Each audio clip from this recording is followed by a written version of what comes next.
And now we are watching the video by Carlos Alvarez Pereira, the Vice President of the Club of Rome. The Club of Rome, perhaps the pioneer non-profit organization in the field of sustainability policies, encompassing 100 members from all around the world. So there are a fixed number of 100 and it remains like that.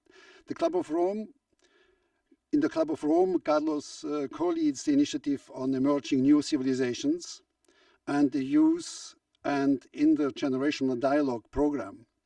He's a primary signatory of the Vienna Declaration and fellow of the World Academy Arts and Science.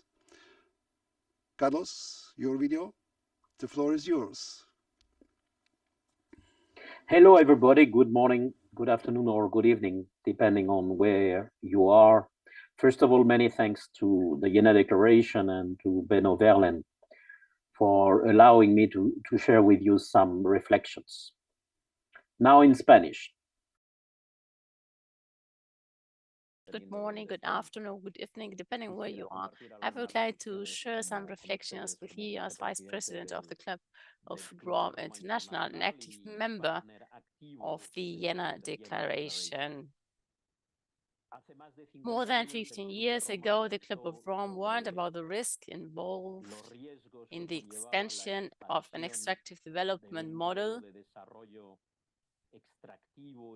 that destroys ecosystems and cultures, and the possibility that this expansion could lead to the collapse of human civilizations. 50 years later, unfortunately, this wake-up call is confirmed by the facts, by the blatant facts, and the multitude of concurrent crises, social fractures, violent conflicts between countries and people,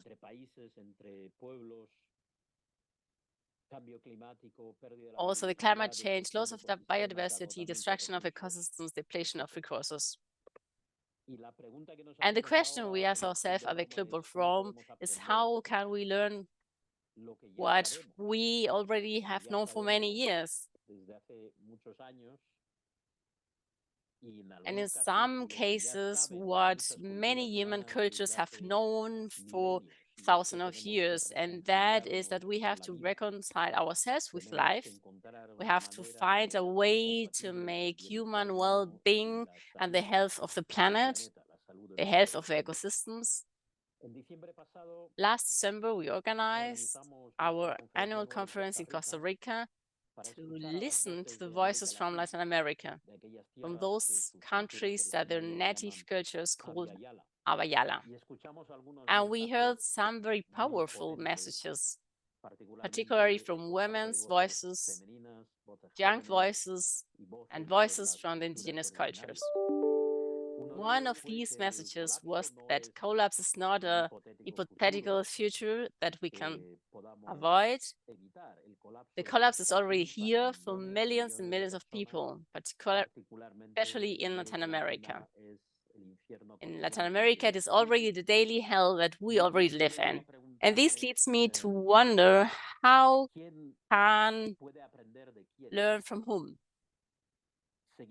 We continue to take for granted that there are peoples and cultures and countries that are developed and others that are yet to be developed. But what would happen if we consider that the peoples we despise, those cultures we despise from our modernity, are those countries who are in the vanguard of civilization and not in the regard? My reflections in Costa Rica led me to remember Garcia Marquez's brilliant expression from the book of 100 Years of Solitude, that all this strange condemn of 100 years of solitude should once and for all have a second chance on Earth.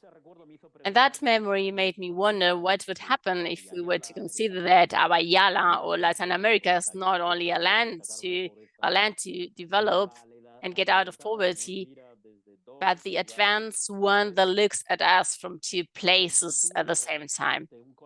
The future of a collapse, which we, the so-called developed peoples, panic to face, the future, an impossible future of the project of modernity, and at the same time, the profound wisdom of the past, of the native people and cultures, and the relationship with life with capital letters.